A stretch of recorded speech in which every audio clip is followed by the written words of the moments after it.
वही तो आज हम जो मूवी लेकर आए हैं उसकी जितनी तारीफ की जाए कम है। हर कोई इस कहानी के साथ किसी न किसी तरह से जरूर कनेक्ट करेंगे और शायद आपने तो इस मूवी के बारे में सुना भी होगा, क्योंकि वैसे देखा जाए तो आप हमसे ज्यादा कई वर्ल्ड क्लास मूवीज देखते हैं। पर बताऊं आपको, ये आप सबकी पर्सनल फेवरेट मूवी बन जाएगी इस वीडियो को देखने के बाद। ये एक मस्ट वॉच इमोशनल ड्रामा है और इसे हम अपनी 5 स्टार रेटिंग वाली कैटेगरी में रखेंगे। यार कुछ लोग ऐसे होते हैं जिनकी फैमिली उन्हें सपोर्ट नहीं करती, लेकिन उनके फ्रेंड्स उन्हें पूरा सपोर्ट करते हैं। कुछ ऐसे भी होते हैं जिनके फ्रेंड्स उतने सपोर्टिव नहीं होते, लेकिन फैमिली कदम कदम पे उनके साथ होती है। पर कुछ ऐसे इंसान भी होते हैं जिनको ना तो उनकी फैमिली सपोर्ट करती है और ना उनके फ्रेंड्स। ऐसी लाइफ हम में से कईयों के लिए नरक बन जाती है। लेकिन ऐसा दर्द दिल में दबाकर अगर कोई इस वीडियो को देखे ना, तो ये कहानी उनके दिल को थोड़ी शांति और लाइफ में एक मोटिवेशन देगी, इसमें कोई शक नहीं है। ये एक लड़की की कहानी है जो कुछ इन्हीं तरह के हालातों से गुजर रही है। तो चलिए जानते हैं क्या हुआ उसकी लाइफ में। स्वागत है दोस्तों आपका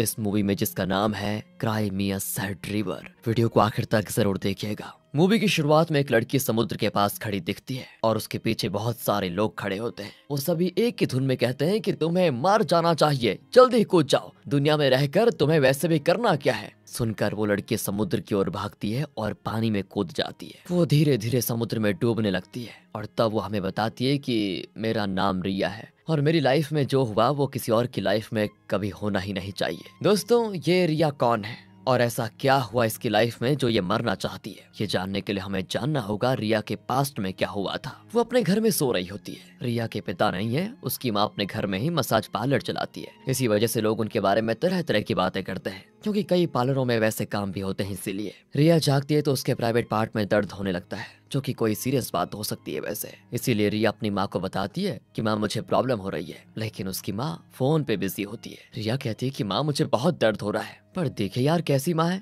कहती है तुम अपना रोज का नाटक बंद करो और स्कूल के लिए तैयार हो जाओ। माँ तो सुनना भी नहीं चाहती कि रिया को तकलीफ क्या है। वो बहुत ही गुस्से से पेश आती है और घर की चीजें उठाकर रिया पर फेंकने लगती है। ऐसा लगता है शायद उन्हें याद ही नहीं है कि रिया उनकी ही बेटी है। रिया बेचारी उनकी मार खाकर स्कूल के लिए निकल जाती है। रास्ते में एक लड़का खड़ा होता है जो कि रिया का पड़ोसी ही है। इसका नाम है किमिंग। वो रिया को अपनी बहन समझता है और उसकी बहुत केयर करता है, उसकी माँ से भी ज्यादा। वो भी कहता है कि अरे सुबह सुबह शुरू हो गई तुम्हारी माँ, क्या हो गया है तुम्हारी माँ को डेली, और उन्होंने तुम्हें खाना दिया भी कि नहीं। कहकर वो रिया को दूध देता है जो वो अपने लिए लेकर आया था। रिया भी उसे ले लेती है और फिर दोनों अपनी साइकिल्स में स्कूल जाते हैं। रास्ते में रिया देखती है कि उसके एक क्लासमेट को हाई स्कूल का लड़का तंग कर रहा है, लेकिन रिया उसे देखकर अपने रास्ते चली जाती है। क्या कर पाती हो? स्कूल में सभी ने नए यूनिफॉर्म्स पहने होते हैं, लेकिन रिया वही पुराना यूनिफॉर्म में आई होती है, क्योंकि नया यूनिफॉर्म खरीदने के पैसे उसकी माँ के पास है नहीं। और जिस तरह से उसकी माँ का बिहेवियर है, शायद वो देती भी नहीं अगर होते उसके पास। फिर रिया बाथरूम में जाकर अपना प्राइवेट पार्ट चेक करती है तो उसे लगता है कि शायद कोई इन्फेक्शन हुआ है। फिर वो इंटरनेट पर इस बारे में सर्च करती है और सोच लेती है कि घर लौटते वक्त डॉक्टर के पास जाऊंगी। और रास्ते में हाई स्कूल के बच्चे रिया की जिस क्लासमेट को तंग कर रहे थे ना, उसका नाम है शाओमी। वो क्लास में वैसे बहुत ही अकड़ कर रहती है और सभी उसे डॉन कहते हैं। उसने हाई स्कूल के स्टूडेंट से जो मार खाई थी उसके बारे में क्लास में कोई नहीं जानता और शाओमी भी किसी को नहीं बताती, वरना उसका वो डॉन वाला इमेज खराब हो जाएगा। और एक और बात बताऊं दोस्तों आपको, शाओमी को किमिंग बहुत ही अच्छा लगता है, लेकिन किमिंग उसकी ओर ध्यान देता ही नहीं और बस हमेशा रिया के साथ ही घूमता रहता है। इस वजह से शाओमी को रिया से चिढ़ भी है। उस दिन स्कूल में एक फंक्शन होता है जब बेस्ट स्टूडेंट्स को अवार्ड दिया जाता है। अब शाओमी तो किमिंग को ही देखती रहती है, लेकिन किमिंग तो उसकी तरफ देखता ही नहीं। इसी बीच एक लड़की किमिंग के पीछे बैठी दूसरी लड़की को उसका मोबाइल देना चाहती है, लेकिन उसका हाथ वहां पर पहुंच नहीं पाता। तो वो किमिंग को देकर कहती है कि प्लीज इसको ग्रेस को दे दो ना। किमिंग भी फोन लेकर ग्रेस को देने के लिए मुड़ता है तो एकदम से हैरान हो जाता है, क्योंकि ग्रेस बहुत ही सुंदर होती है एंड यहाँ किमिंग उसे पसंद करने लगता है। फिर अवार्ड सेरेमनी शुरू होती है। किमिंग को भी बेस्ट स्टूडेंट का अवार्ड और एक गुलदस्ता दिया जाता है। किमिंग के पास ही ग्रेस भी खड़ी होती है। अब होता यह है कि किमिंग का जो गुलदस्ता है ना, उससे गलती से ग्रेस के मुंह में लग जाती है और फूलों में जो पराग होता है ना, उससे ग्रेस को एलर्जी है ना, तो और दिक्कत हो जाती है। किमिंग को भी बुरा लगता है कि यार मेरी वजह से ग्रेस की तबीयत खराब हो गई, बताओ। इसीलिए वो खुद ग्रेस को हॉस्पिटल लेकर जाता है। डॉक्टर कहते हैं कि उतनी सीरियस बात तो नहीं है, जल्दी ठीक हो जाएगी। और इसी हॉस्पिटल में दोस्तों अपना चेकअप करवाने के लिए रिया भी आई होती है। रिया को चेक करके डॉक्टर बता देती है कि देखो ये स्टार्टिंग एज है, इसलिए फिक्र करने की जरूरत नहीं है, लेकिन हाँ किसी के साथ इंटीमेट मत होना, वरना ये इन्फेक्शन और सीरियस हो जाएगा। रिया भी कहती है कि नहीं डॉक्टर, मैंने अब तक ऐसा कुछ भी नहीं किया है। डॉक्टर कहती है कि तो ठीक है, शायद किसी और तरीके से ये इन्फेक्शन तुम्हें हो गया होगा, तो फिलहाल एक लेजर ट्रीटमेंट ले लो, लेकिन हाँ वो थोड़ा कॉस्टली ट्रीटमेंट है। पर रिया के पास पैसे तो है ही नहीं और तो और वो ना तो अपनी माँ को बता सकती है कि उसके प्राइवेट पार्ट में इस तरह का इन्फेक्शन हुआ है, क्योंकि वो किसी और को बताएंगी तो सब उसको ताना मारेंगे कि तुम किसी के साथ इंटीमेट हुई होगी, इसलिए तुम्हें ये इन्फेक्शन हुआ है। बेचारी सोच भी नहीं पाती कि अब वो किसके पास जाए, किससे मदद मांगे। वो रोते हुए लिफ्ट में चढ़ जाती। लिफ्ट में एक लड़का होता है जो रिया के स्कूल में ही पढ़ता है। असल में ये ग्रेस का भाई जेंसी है। वो तो समझ नहीं पाता कि ये लड़की रो क्यों रही है। फिर किमिंग ग्रेस को लेकर नीचे आ जाता है और तब जेंसी किमिंग को डांटता है कि तुमने जानबूझकर वो फूल मेरी बहन को सुंघाया ना, और अब देखो उसे एलर्जी हो गया। लेकिन तब ग्रेस कहती है नहीं नहीं, उसने जानबूझकर नहीं किया था, और तुम ज्यादा रौब मत दिखाओ, ठीक है? डॉक्टर ने भी कहा है कि कोई सीरियस बात नहीं है वैसे भी। ये कहने के बाद वो जेंसी को घर लेकर जाती है। अब यहाँ दोस्तों रिया घर जाकर सोच में ही पड़ जाती कि अब क्या करूं। डॉक्टर ने कोई ऑइंटमेंट दिया होता है, लेकिन इसे लगाकर भी शायद इन्फेक्शन ठीक नहीं होगा। लेजर ट्रीटमेंट करेगी तो पक्का इन्फेक्शन निकल जाएगा, लेकिन लेजर ट्रीटमेंट के पैसे कहाँ से आएंगे? ये सारी बातें वो अपने आप में सोचती है। तो वो अपनी माँ से पूछने का फैसला करती है। डर डर कर अपनी माँ के पास जाती है और अपनी प्रॉब्लम बताने ही वाली होती है कि उसकी माँ उसे टोक कर कह देती है कि मैं जानती हूँ तुम क्या मांगने आई हो, पैसे चाहिए ना तुम्हें? रिया कहती है कि हाँ माँ, लेकिन उसका रीजन तो सुन लो। पर उसकी माँ वो चिल्लाती है कि पैसे पेट पे नहीं उगते, जब चाहा तोड़ के निकाल लिए। उसे कमाने के लिए मुझे मेहनत करनी पड़ती है। पर माँ मेरी बात तो सुनो। नहीं, कुछ नहीं सुनूंगी। बेचारी रिया उदास होकर चली जाती है और किचन के काम में लग जाती है। तब किमिंग आता है और पूछता है कि तुम्हारी आंखें लाल क्यों हैं? तुम रोई थी क्या? रिया कहती है कि नहीं, आंखों में मिर्ची लग गई थी इसलिए लाल हो गई। किमिंग उसे वो गुलदस्ता देता है जो उसे स्कूल में दिया गया था। रिया फिर उन फूलों को सूंघती है तो उसे अजीब तरह का चैन महसूस होता है। अगले दिन जेंसी को दिखाते हैं, जिसकी क्लास रिया की क्लास के एकदम सामने है। वो अपनी उंगलियों का टेलीस्कोप बनाकर ऊपर उड़ते हुए प्लेन को देख रहा होता है और धीरे से रिया की क्लास की ओर अपना टेलीस्कोप घुमाता है। वो देखता है कि रिया अपनी क्लास की ओर भाग रही है क्योंकि वो लेट आई है। असल में दोस्तों एक चीज बताऊं आपको, ये जेंसी है ना, ये रिया को पसंद करता है, लेकिन कभी उसे बताया नहीं। पर इतने में उसके टीचर उसे पकड़ लेते हैं कि क्लास में ध्यान देने के बजाय ये क्या तमाशा बना रहे हो, तो आज तुम्हें पूरा का पूरा दिन खड़े रहना होगा, यही तुम्हारी पनिशमेंट है। और यहाँ रिया को डांट पड़ती है कि तुम लेट फिर आ गई, तुम्हें कितनी बार बोला है टाइम पर स्कूल आ जाओ। बेचारी ने यहाँ भी डांट खा ली। लंच ब्रेक में शाओमी किमिंग से कहती है कि आज एक कैरियोकी शो है तो तुम भी चलो ना मेरे साथ। पर किमिंग साफ मना कर देता है कि देखो मुझे होमवर्क करना है अपना, मैं नहीं आ सकता। लेकिन वो बहुत रिक्वेस्ट करती है तो किमिंग को हाँ करना पड़ता है। शाओमी फिर बड़ी खुश हो जाती है और अपने फ्रेंड्स को इशारा करती है कि बात बन गई। और अब शाम को किमिंग शाओमी के साथ कैरियोकी शो पे जाने के लिए निकल जाता है,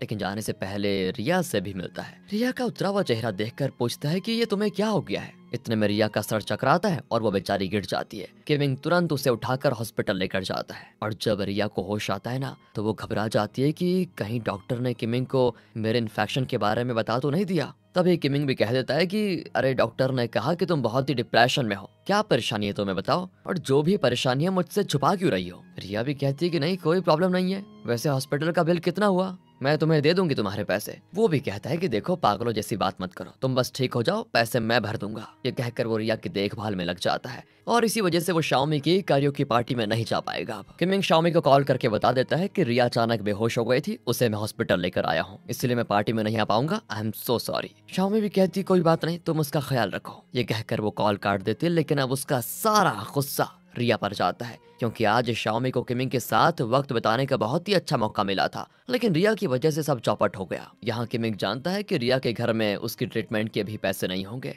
इसीलिए वो अपने पापा के पर्स से कुछ पैसे लेकर रिया को दे देता है। पूछती है वो कि ये पैसे कहाँ से आए, तो वो सच बता देता है और कहता है कि ये तुम्हारी दवाइयाँ खरीदने के लिए काम आएंगे। पर रिया पैसे लेने से इनकार कर देती है और कहती है कि मैंने तुमसे पैसे नहीं मांगे थे, इन्हें वहीं रख दो जहाँ से तुमने ये उठाए हैं। ये कहकर वो चली जाती है। तब ग्रेस वहाँ पर आती है और किमिंग उसके साथ बात करने लगता है। जल्द ही दोनों की अच्छी दोस्ती भी हो जाती है। यहाँ अब रिया को कम से कम 5 बार वो लेजर ट्रीटमेंट करवाना पड़ेगा और हर बार उस ट्रीटमेंट के लिए 500 येन देने पड़ेंगे, और ये रिया के लिए बहुत ही बड़ी रकम है, वो अफोर्ड नहीं कर पाएगी। फिर भी वो उस लैब में जाकर बात करने का फैसला करती है जहां औरतों के प्राइवेट पार्ट के इन्फेक्शन का लेजर ट्रीटमेंट किया जाता है। वो अंदर जाती है तो वहाँ एक डॉक्टर बैठा होता है, लेकिन वो देखो यार शराब पी रहा होता है। देखकर रिया घबरा कर वहां से तुरंत भाग जाती है, लेकिन उसे इस ट्रीटमेंट सेंटर से भागते हुए शाओमी देख लेती है और वो उसकी फोटो भी क्लिक कर लेती है। वो समझ जाती है कि रिया के प्राइवेट पार्ट में पक्का कोई ना कोई दिक्कत है, या तो इन्फेक्शन होगा या कुछ और, जिसकी वजह से वो यहाँ पर ट्रीटमेंट के लिए आई हुई है। वो रिया से बदला लेने का फैसला करती है और स्कूल में सभी को बता देती है कि रिया के प्राइवेट पार्ट में इन्फेक्शन है।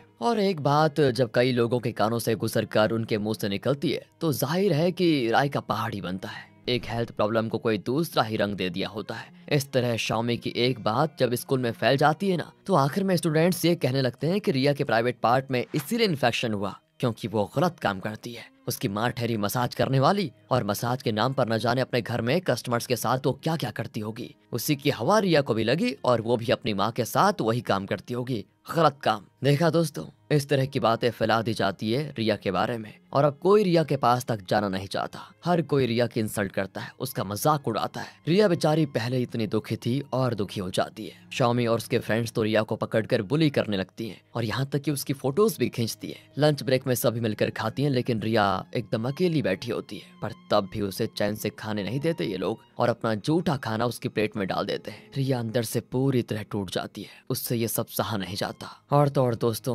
वो एक कागज पर रेड इंक से खून जैसा धब्बा बनाकर रिया के पेट पर चिपका देती है, जिसको देखकर सभी हंसते हैं। रिया का बुरी तरह मजाक बन जाता है। रिया भी रोती हुई वहां से भागती है, और ऊपर से उसके सर पे गंदा पानी डाल देते हैं वो। इस तरह उसे हर तरह से टॉर्चर करने लगते हैं। रिया अकेली ये सब बर्दाश्त कर रही होती है। रिया चाहती तो किमिंग को बता सकती थी, लेकिन वो किसी से कुछ नहीं कहती। ये लोग इतना कुछ कर रहे हैं, लेकिन रिया के चेहरे पे गुस्सा नहीं, दुख ही दुख दिखता है। एक बार तो वो रिया का बैग नदी में फेंक देते हैं। रिया उसे लेने जाती है तो पीछे से ज़ेंजी उसे पकड़ लेता है और चिल्लाता है कि ये सब क्या करने जा रही हो तुम, मैं तुम्हें हरगिज मरने नहीं दूंगा। कहकर वो रिया को पानी से निकाल लेता है और कहता है कि देखा, मैंने तुम्हें बचा लिया। और रिया उसको डांटती है कि मैं मरने नहीं जा रही थी, समझे, उन लोगों ने मेरा बैग पानी में डाल दिया था, उसी को लेने के लिए जा रही थी। ज़ेंजी कहता है कि अच्छा ये बात है, मुझे नहीं पता था, आई एम सॉरी, मेरे साथ कहीं घूमने चलोगी क्या। लेकिन वो कह देती, देखो तुम मेरे पास मत आओ, इसी में तुम्हारी भलाई है। क्या तुम नहीं जानते कि स्कूल में मेरे बारे में क्या क्या बातें चल रही है। वो भी कहता है कि हाँ जानता हूँ, पर वो लोग ठहरे उल्लू के पट्टे, कुछ भी कहते रहेंगे,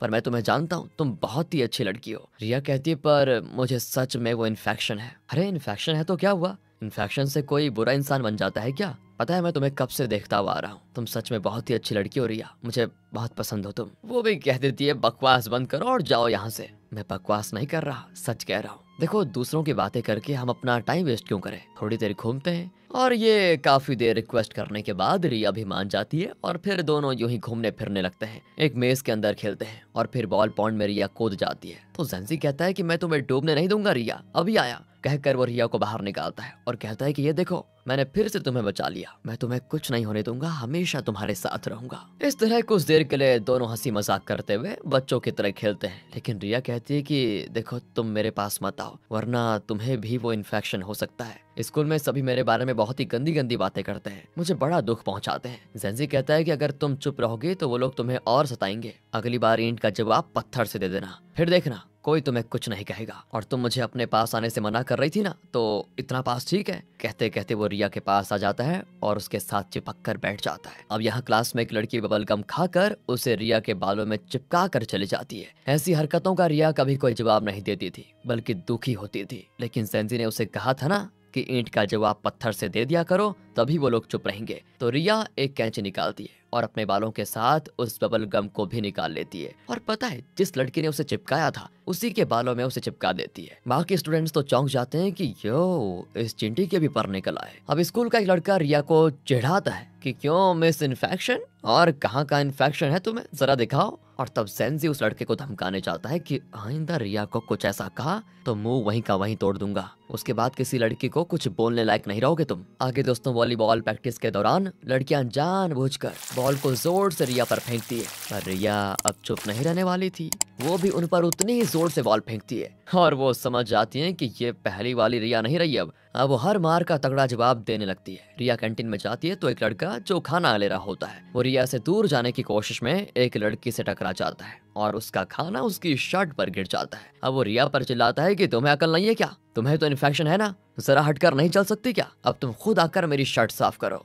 रिया चुपचाप चली जाती है वहां से, लेकिन थोड़ी देर में वो एक पाइप लेकर आती है और एकदम फोर्स के साथ उस लड़के पर पानी स्प्रे करती है। वो भी भागने लगता है तो रिया कहती है कि कहाँ भाग रहे हो, तुम्ही ने तो कहा था कि मेरी शर्ट साफ करो। करो, वही तो कर रही हूँ। सभी अब एकदम से घबरा जाते हैं। इतने में किमिंग आ जाता है और रिया के हाथ से पाइप छीन कर कहता है कि ये क्या कर रही हो तुम। पर तब जेंजी को दिखाते हैं जिसने पाइप को नल से कनेक्ट किया था। वो कहता है कि उसे क्यों डांट रहे हो, वो कुछ गलत तो नहीं कर रही। किमिंग भी समझ जाता है कि ये सब जेंजी का किया कराया है, तो वो जेंजी को डांटता है कि देखो वो बहुत ही अच्छी लड़की थी, किसी को ठेस नहीं पहुंचाती थी। तुमने न जाने क्या पट्टी पढ़ाई उसे कि वो ये सब करने पे उतर आई है। जेंजी कहता है कि वाह बेटा, सब मिलकर उसका दिल दुखा सकते हैं लेकिन बदले में वो कुछ कर नहीं सकती। यही चाहते हो ना तुम, बड़े आए उसके फ्रेंड बनते फिरते हो तुम। उसके साथ क्या हो रहा है तुम्हें कुछ पता भी है? ये कहकर वो किमिंग पर पानी डालता है और किमिंग गुस्से में जेंजी पर हमला कर देता है। मामला दोस्तों बड़ा संगीन सा हो जाता है और सारे स्टूडेंट्स एक मीटिंग में बैठते हैं जिसमें एक टीचर रिया को और इंसल्ट करने जैसी बातें करना शुरू करता है और रिया को परेशान देखकर बाकी स्टूडेंट्स बड़े मजे लेते हैं। शामी तो बड़ी खुश होती है। टीचर रिया को डांटने वाला होता है कि इतने में माइक दूर जाकर गिर जाता है। असल में जेंजी ने जानबूझकर अपना पैर माइक की वायर में फंसा दिया था और स्टैंड को खींच लिया था। टीचर उसे डांटता है तो वो कहता है कि सॉरी सर, मैं बाथरूम जा रहा था और तार मेरे पाँव में फंस गई, मुझे ठीक से दिखाई नहीं दे रहा था क्योंकि किमिंग ने मेरी आंखों पर वार किया था इसीलिए। कहकर वो टीचर के हाथ से माइक छीनकर खुद बोलने लग जाता है कि आपने स्टूडेंट्स के लिए जो ट्रिप अरेंज करने की बात करी थी उसके बारे में शायद आप भूल ही गए हो, उसके बारे में बात करते हैं ना। अब टीचर माइक वापस लेकर कुछ और टॉपिक पे बात करने लगते हैं। जेंजी का यही प्लान था कि सबके सामने किसी भी हालत में रिया को डांट ना पड़े, उसकी इंसल्ट ना हो। तो वो माइक स्टैंड के गैप से रिया को देखकर इशारा भी करता है कि तुम फिक्र मत करो, जब तक मैं हूँ कोई तुम्हें कुछ नहीं कह पाएगा। रिया भी स्माइल करती है कि मैं जानती हूँ। और अब जेंजी और किमिंग के बीच में जो लड़ाई हुई थी तो जेंजी को प्रिंसिपल ने बुला लिया था। जेंजी ने कहा था कि जो हुआ उसमें रिया की कोई गलती नहीं थी, सारी गलती मेरी थी। तब वहाँ पर उसकी बहन ग्रेस आती है और कहती है सुना है तुम किसी लड़की के साथ घूमने फिरने लगे हो। वो भी कहता है कि अच्छा याद दिलाया बहना, मुझे अपना फोन दो। कहकर वो ग्रेस के फोन पर रिया का नंबर सेव कर लेता है। रिया फिर उस लेजर ट्रीटमेंट लैब में जाती है जहां डॉक्टर बताता है कि लेजर ट्रीटमेंट का चार्ज कम नहीं किया जा सकता किसी भी हालत में। जब तुम्हारे पास पैसे आ जाएंगे तो तब आकर ट्रीटमेंट करवा लेना। रिया को कैसे भी करके पैसों का इंतजाम तो करना ही पड़ेगा। वो फिर अपनी माँ से पूछने जाती है तो उस वक्त वो एक आदमी का मसाज कर रही होती है। रिया को देखते वो चिल्लाने लगती है कि मैंने कितनी बार कहा है कि काम के वक्त मुझे परेशान मत किया करो, आखिर तुम्हें चाहिए क्या? रिया फिर कहती है कि माँ मुझे थोड़े पैसे चाहिए। वो डांटती है कि जब देखो पैसे पैसे, अरे पैसे का तुम करोगी क्या, लो पैसे इतना ही है मेरे पास। कहकर वो थोड़े पैसे रिया के मुंह पे दे मारती है। रिया उसे उठाकर वहां से भाग जाती है। असल में रिया थोड़ा थोड़ा करके लेजर ट्रीटमेंट के लिए पैसे जोड़ने वाली है। तो अगले दिन सभी स्टूडेंट्स को एक ट्रिप पर ले जाया जा रहा होता है। रिया अपनी क्लास के स्टूडेंट्स के साथ एक बस में बैठी होती है। अचानक उसे बाथरूम जाना होता है तो वो अपना बैग रखकर नीचे उतरती है। तब वहाँ शाओमी आती है और रिया का बैग देखकर समझ जाती है कि रिया नीचे उतरी होगी। रिया को परेशान करने का वो ये मौका भी नहीं छोड़ती और ड्राइवर से कहती है कि हाँ सब आ चुके हैं, चलो चलते हैं। रिया बाथरूम से निकलती है तो बेचारी की बस जा चुकी होती। वो चिल्लाती भी है कि बस रोको पर कोई फायदा नहीं होता। जेंसी कहता है कि तुम्हारी क्लास की बस गई तो क्या हुआ, मेरी क्लास वाली बस में आ जाओ। कहकर वो रिया को अपनी बस में लेकर आ जाता है। इस तरह दोनों उस ट्रिप में साथ ही घूमते हैं। वो रिया का फोन नंबर लेकर उसमें अपनी बहन ग्रेस का नंबर सेव कर लेता है और कहता है कि यार मेरे घर वाले बड़े शक्की हैं और वो हमेशा मुझ पर शक करते रहते हैं, इसलिए अगर तुम मुझे कॉल करोगी तो प्रॉब्लम होगी, इसलिए मैंने अपनी बहन ग्रेस का नंबर सेव किया है। तो तुम उसकी नंबर पे कॉल करोगी तो वो मुझे अपना फोन दे देगी। वो देखो वो है मेरी बहन ग्रेस। वहाँ ग्रेस और किमिंग साथ में घूम रहे होते हैं। किमिंग ने ग्रेस को अपना स्वेटर पहनाया होता है। ये देखकर जेंसी कहता है कि अच्छा तो ऐसे किया जाता है प्यार, लो रिया तुम मेरा जैकेट पहन लो। कहकर वो जबरदस्ती रिया को अपना जैकेट पहनाता है, लेकिन वो डांटती है कि पागल मत बनो, मैं सांस नहीं ले पा रही हूँ, निकालो इसको। बड़े आए रोमियो के चेले। तभी वहाँ पर किमिंग और ग्रेस आते हैं। किमिंग रिया से कहता है कि तुम अपनी क्लास को छोड़कर इनके साथ क्या कर रही हो, वापस अपने क्लासमेट्स के पास जाओ ना। पर रिया चुप खड़ी रहती है। तो जेंसी कहता है कि देखा, उसकी खामोशी बता रही है कि वो मेरे साथ रहना चाहती है, वो कहीं नहीं जाएगी। किमिंग भी कहता है कि बहस मत करो, रिया मेरी बहन जैसी है। जेंसी कहता है कि हाँ तो तुम कौन से दूध के धुले हो, तुम मेरी बहन के साथ घूम सकते हो तो क्या मैं तुम्हारी मुंह बोली बहन के साथ घूम भी नहीं सकता, जवाब दो। किमिंग के पास इसका कोई जवाब नहीं होता। इस तरह ट्रिप खत्म करके रिया वापस अपनी बस में आती है और अपना बैग खोलती है तो पता चलता है कि उसने ट्रीटमेंट के लिए जो पैसे जोड़ कर रखे हुए थे वो सब गायब है। रिया जानती है कि जरूर शाओमी ने लिए होंगे और वो शाओमी से पूछती है तो वो तो बहुत ही कैजुअली कहती है हाँ मैंने लिए थे। और सुनो दोस्तों, आज रिया की तरफ से हम सब के लिए ये ट्रीट मिला है। कहकर वो सभी को केक देती है। बताओ यार, रिया के पैसों से उसने केक खरीदा होता है। रिया पूछती है क्या सारे पैसे तुम लोगों ने खर्च कर दिए हैं? एक लड़की कहती है कि सारे नहीं, ये लो बाकी चिल्लर, कहकर वो कुछ सिक्के रिया को पकड़ा देती। रिया तो आज इतने गुस्से में होती है कि शाओमी को पकड़ कर पीट देती है और डॉक्टर ने रिया को जो ऑइंटमेंट दिया था उसे शाओमी के मुंह पे पिचका देती है। किमिंग रिया को रोकता भी है और खुशकिस्मती से शाओमी को कुछ नहीं हुआ होता। वैसे सभी वापस घर आ जाते हैं। किमिंग अब रिया को डांटता है कि तुम कितनी शांत लड़की थी, अब तुम्हें ये हो क्या गया है, तुम्हें प्रॉब्लम क्या है? मेरी प्रॉब्लम, हर चीज मेरे लिए प्रॉब्लम है, ना घर में चैन है ना स्कूल में। तुम्हारी बात अलग है किमिंग, क्योंकि तुम्हें एक अच्छा परिवार मिला है जो तुम्हारी केयर करता है और स्कूल में तुम्हारे बहुत सारे फ्रेंड्स हैं, पर मैं तो घर में भी ऐसी रहती हूँ जैसे नरक में हूँ। मेरी माँ तो मेरी बात तक सुनना नहीं चाहती और स्कूल में उनसे भी कई ज्यादा टॉर्चर करते हैं मुझे सभी लोग। कोई मेरे पास नहीं आना चाहता। मेरा भी मन करता है कि मुझे तुम सब की तरह एक नॉर्मल और अच्छी लाइफ मिले। कोई मुझे समझना ही नहीं चाहता। मुझे पता नहीं क्यों इतना दुख देते हैं सभी लोग। क्या इसीलिए कि मेरी माँ ऐसा काम करती है, या फिर इसलिए मैंने उनकी कोख से जन्म लिया है? बताओ मेरी क्या गलती है इसमें? मुझ पर गंदी लड़की का लेवल चिपकाकर सभी को मेरा बस मजाक उड़ाना होता है। मेरे दिल पे क्या बीत रही है, कोई इसके बारे में क्यों नहीं सोचता? मैंने सुना है कि सब मौत से डरते हैं, मौत उन्हें नरक लगता है, पर मुझे तो जिंदगी नरक लग रही है। ऐसी जिंदगी जीने से तो अच्छा है कि एक ही पल में मर जाऊं, फिर ना मुझे ये दुख सहना पड़ेगा और ना ही सबके ताने सुनने पड़ेंगे। तुम तो खुद मुझे समझ नहीं पाए, तो आइंदा से मुझसे कभी बात मत करना। ये कहकर वो किमिंग को धक्का देकर चली जाती है। कुछ दिन यूं ही बीतते हैं। रिया की माँ एक आदमी का मसाज कर रही होती है। मसाज के बाद कस्टमर इनके घर में ही नहाते हैं। वो आदमी नहा रहा होता है और वहाँ से एक टॉवल निकालता है, तो रिया की माँ वो टॉवल ले लेती है और उसके बदले में दूसरा टॉवल देती है। रिया थोड़ा थोड़ा करके ट्रीटमेंट के पैसे जमा कर रही होती है। फिर आगे रिया की माँ को स्कूल से पता चलता है कि रिया को इस तरह का इन्फेक्शन है। वो रिया से पूछने आती है, तो रिया के पास इतने पैसे देखकर भड़क जाती है। वो पूछती है कि तुम्हारे पास इतने पैसे कहाँ से आए हैं, बताओ। और तुम्हारे स्कूल में मुझे बताया गया था कि तुम्हें कोई इन्फेक्शन हुआ है, सच बताओ कहाँ जाकर कौन सा गंदा काम करके आई हो तुम, और कहीं वही गंदा काम करके तुमने ये सारे पैसे तो नहीं कमाए, और क्या उसी वजह से तुम्हें ऐसा इन्फेक्शन हुआ है,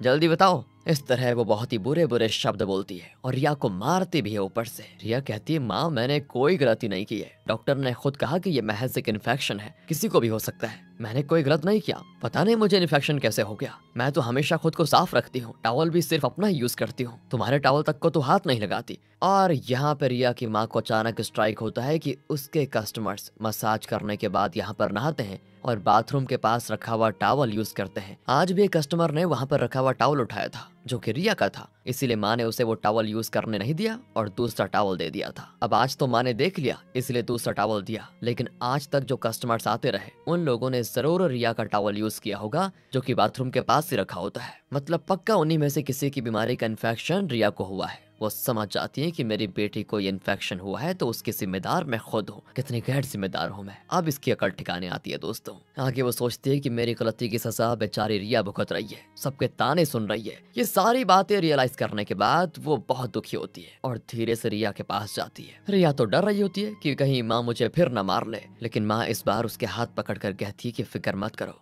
हम अभी हॉस्पिटल चलेंगे। वो तुरंत रिया को हॉस्पिटल लेकर जाती है, उसका लेजर ट्रीटमेंट करवाती है। 4 या 5 सेशन के बाद रिया का इन्फेक्शन पूरी तरह निकल जाता है। पर दोस्तों स्कूल में अभी भी उसके पास कोई नहीं आता, लेकिन अब रिया को उसकी चिंता नहीं है। वो चाहे कुछ भी कर ले, लेकिन रिया के अंदर एक नई ताकत आ गई है। एक दिन वो साइकिल पर घर आ रही होती है तो हाई स्कूल के स्टूडेंट्स शाओमी को बुली करके चले जाते हैं। रिया भी ये सब देख लेती है तो शाओमी उसे कहती है कि प्लीज ये बात किसी को मत बताना, वरना सारे स्टूडेंट्स जो मुझे बहुत ही स्ट्रॉन्ग समझते हैं वो मेरा मजाक उड़ाएंगे। मैं तुम्हें बहुत सारे पैसे दूंगी, प्लीज किसी को मत बताना। रिया कहती है कि अच्छा तो तुम मुझसे बात भी कर सकती हो क्या, आज मुझसे भीख मांग रही हो, बहुत बढ़िया बहुत बढ़िया, और मांगो भीख, लेकिन मैं ये बात स्कूल में सबको बताकर रहूंगी, देखना तुम। लेकिन शाओमी धमकाती है कि अगर तुमने किसी को बताया तो मैं तुम्हें मार डालूंगी। फिर रिया तो ये कहकर चले जाती है कि तुमसे जो बन पड़े कर लेना। दोस्तों रिया की लाइफ में फिलहाल सिर्फ एक खुशी का जरिया है और वो है जेंसी। उसी के साथ वो अपना ज्यादातर वक्त बिताती है। जेंसी कहता है, मैं तुम्हें एक बात बताना चाहता हूँ, मेरे दिल में एक बहुत बड़ा छेद है और मैं ज्यादा दिन तक जिंदा नहीं रह पाऊंगा। रिया चौंक कर कहती है कि मजाक मत करो, क्या हुआ है तुम्हें? कहता है, मजाक नहीं कर रहा, सच्ची बात है, अगर विश्वास नहीं होता तो मेरा हार्ट बीट सुन के देख लो। कहकर वो रिया का सर अपने सीने में दबाता है और गाना गाने लगता है, हैप्पी बर्थडे टू मी। कहते कहीं क्या आज तुम्हारा बर्थडे है क्या? तुमने मुझे बताया क्यों नहीं? अरे मैं खुद बताऊंगा कि तुम्हें, अगर तुम्हें मेरी फिक्र होती तो तुम खुद पता लगाती। खैर वैसे ज्यादा गिल्टी फील करने की जरूरत नहीं है, चलो कहीं घूमने चलते हैं, कहकर वो रिया को लेकर जाता है। यहाँ शामी को तो हर पल डर खाए जाता है कि कहीं रिया स्कूल में सभी को ये बता ना दे कि मैंने हाई स्कूल स्टूडेंट्स की मार खाई। इसीलिए वो रिया का मुंह बंद करने के लिए एक खतरनाक मास्टर प्लान बनाती है। वो ग्रेस को एक मैसेज भेजती है, लेकिन ऐसी फेक सेटिंग करती है जैसे कि वो रिया के नंबर से भेजा गया हो। और क्योंकि ग्रेस किमिंग से प्यार करती है तो उस मैसेज में शामी ने ये कहा होता है कि किमिंग तुमसे मिलना चाहता है। ये कहकर वो एक लोकेशन भेजती है। ग्रेस भी सोचती है कि ये तो रिया ने भेजा है, इसलिए उसको जरा भी शक नहीं होता और वो किमिंग से मिलने के लिए उस लोकेशन पे जाती है। लेकिन वहां पर कुछ आदमी उसे अब्यूज करने की कोशिश करते हैं। शामी का ये प्लान है दोस्तों कि अब ग्रेस को ये लगेगा कि रिया ने उसे इस तरह से फंसाया है और रिया पर ही सारा इल्जाम लगेगा। उन गुंडों से बचने के लिए ग्रेस एक बिल्डिंग के ऊपर चढ़ जाती है और बेचारी वहां से कूदकर अपनी जान दे देती है। सबको विश्वास हो जाता है कि वाकई में रिया ने ये सब कुछ किया। यहाँ तक कि किमिंग और ज़ेंजी भी यही सोचने लगते हैं कि रिया ने ये सब कुछ किया, जिसकी वजह से मतलब ग्रेस की जान चली गई है। दोनों ही रिया को ताने मारते हैं कि हमें नहीं पता था कि तुम इस कदर जानवर बन चुकी हो, आइंदा हमसे बात ही मत करना तुम, कहकर वो चले जाते हैं। रिया फिर से टूट जाती है और कहती है कि मैंने कुछ नहीं किया, मेरा विश्वास करो, मुझे पता ही नहीं कि मेरे फोन से वो मैसेज कैसे गया। रिया की लाइफ में सिर्फ दो लोग थे जो उसे समझते थे, एक किमिंग जिसे वो अपना दोस्त मानती थी और दूसरा ज़ेंजी जो उससे प्यार करता था। जब उन दोनों को ही मुझ पर यकीन नहीं रहा तो अब मेरी लाइफ का कोई मतलब ही नहीं है, मुझे मर जाना चाहिए। ये सोचकर रिया समुद्र के पास जाती है। पीछे बहुत सारे स्टूडेंट्स खड़े होते हैं और हर कोई उसे पानी में कूदकर जान देने के लिए कहता है। कहते हैं कि कल हमें तुम्हारा मरा हुआ मुंह देखना है, मर जाओ तुम। रिया के पूरे शरीर में अजीब सी फीलिंग्स होती है, वो कांपने लगती है। जब ज़ेंसी को पता चलता है कि रिया अपनी जान देने जा रही है तो उससे रहा नहीं जाता और वो रिया को बचाने के लिए भागता है। सभी चिल्ला रहे होते हैं कि तुम्हें मर जाना चाहिए, तुम खूनी हो। रिया मुड़कर कहती है मैं खूनी नहीं हूँ, लेकिन एक बात ध्यान में रखना कि आज तुम सभी खूनी हो। तुम लोगों ने रोज मुझे इतनी तकलीफ दी है, मेरा दिल दुखाया है और तुम लोगों के हाथों में रोज मर रही थी और आज भी तुम लोगों की वजह से ही मैं मरने जा रही हूँ। मेरे खाने में तुम लोगों ने अपना जूठा खाना डाला, मेरे मुंह पे कपड़ा बांधकर मुझे पीटा, मुझ पर गंदा पानी डाला और तो और महज एक इन्फेक्शन के नाम पे मुझे एकदम अकेला कर दिया। मैं तो रोज थोड़ा थोड़ा करके मर रही थी। सिर्फ दो लोगों ने मुझे एक इंसान की तरह ट्रीट किया, मुझसे प्यार की बातें की, लेकिन आज वो दोनों भी मुझे गलत समझ रहे हैं। मैं जानती हूँ कि तुम में से ही किसी ने ग्रेस की जान ली है और इल्जाम मुझ पर लगाया। तुम जैसों के साथ रोज रोज मरकर जीने से तो अच्छा है कि आज मैं सच में मर जाऊं। तुम सब कातिल हो, सबके सब कातिल हो, कहकर वो पानी में कूदने के लिए भागती है। ज़ेंसी उसे बचाने के लिए उसके पीछे भागता है, लेकिन दोस्तों तब तक रिया पानी में कूद चुकी होती है और यही सीन मूवी की शुरुआत में दिखाया गया था। ज़ेंसी भी पानी में कूद जाता है और रिया को बाहर लेकर आता है। वो रिया को बचाने की बहुत कोशिश करता है, लेकिन रिया का शरीर जरा भी नहीं हिलता। ज़ेंसी बहुत रोता है। रिया मर चुकी थी दोस्तों। ये खबर इंटरनेशनल मीडिया में कवर की जाती है। इसके बाद बुलिंग और रैगिंग को रोकने के लिए हर स्कूल में रूल्स बनाए जाते हैं ताकि ऐसी घटना दोबारा ना हो और किसी भी स्टूडेंट के साथ वो ना हो जो रिया के साथ हुआ। पुलिस इन्वेस्टिगेशन में पता चल जाता है कि रिया के सर पे जो इल्जाम लगाया गया था वो असल में शामी ने किया था। उसे अरेस्ट करके जुवेनाइल होम में भेज दिया जाता है। किमिंग और उसका परिवार शहर छोड़कर जा रहे होते हैं। जब भी किमिंग घर से निकलता था तो रिया अपनी खिड़की के पास खड़ी उसे देखती थी, लेकिन अब वो खिड़की किमिंग को एकदम से सूनी लगती है। वो रिया की याद में वहाँ एक फूल रखकर शहर छोड़कर चला जाता है। किमिंग को लगता है कि रिया की मौत का मैं भी जिम्मेदार हूँ, क्योंकि कम से कम मैं तो रिया पर विश्वास कर ही सकता था। अगर करता तो शायद वो मरती नहीं। ज़ेंसी को भी वही गिल्ट फीलिंग होती है और अब वो इस स्कूल में पढ़ना ही नहीं चाहता। वो टीसी लेकर किसी और स्कूल में ज्वाइन करने वाला होता है। रिया की माँ को भी रियलाइज होता है कि रिया के साथ जो हुआ उसका सबसे अहम कारण तो मैं हूँ। अब मैं ये काम ही नहीं करूंगी जिसकी वजह से मेरी बच्ची को लोगों के ताने सुनने पड़े। ये सोचकर वो अपना मसाज टेबल बेच देती है और रिया की आत्मा उस जगह पर बैठी होती है जहाँ सबसे पहले वो ज़ेंसी से मिली थी। जब उसका बैग पानी में पड़ा था और उसे उठाने गई थी वो, तब ज़ेंसी ने सोचा था कि वो मरने जा रही है और उसने उसे पकड़कर पानी से निकाला था। रिया की लाइफ में बहुत दर्दनाक बातें हुई थी, लेकिन साथ ही छोटी छोटी खुशियां भी आई थी जिन्हें सोचते हुए उसकी आत्मा वहीं पर अकेली बैठी होती है। और इसी के साथ दोस्तों ये मूवी यहाँ पर खत्म होती है। हमें पता है कि आप अब ये जरूर पूछेंगे इस मूवी की हैप्पी एंडिंग हो सकती थी क्या, लेकिन रियल लाइफ में हर कहानी की हैप्पी एंडिंग तो होती नहीं ना। वैसे आज हम ऐसे वक्त में जी रहे हैं कि अच्छे इंसानों को जी भर के दुख दिए जाते हैं, उसका फायदा उठाया जाता है। हमेशा से कहा जाता है कि अच्छाई की जीत होती है, बुराई की हार होती है, लेकिन क्या रियलिटी में ऐसा होता है? ज्यादातर नहीं होता। बुरे काम करने वाले ज्यादातर लोग आराम की लाइफ जीते हैं। अच्छे इंसानों को तो दुनिया भर की तकलीफें दी जाती हैं, लेकिन जो भी हो हार नहीं मानना है। लाइफ में कुछ भी हो जाए उसे हिम्मत से फेस करना है, यही हमारा मानना है दोस्तों। वैसे आपका क्या ख्याल है? कमेंट्स में आपका इंतजार हो रहा है, बता दीजिए। वीडियो अच्छी लगी हो, जरा भी फील आया हो, मजा आया हो, एक्सप्लेनेशन अच्छा लगा हो तो लाइक और सब्सक्राइब कर दीजिए। ध्यान रखिएगा अपना। Thanks for watching.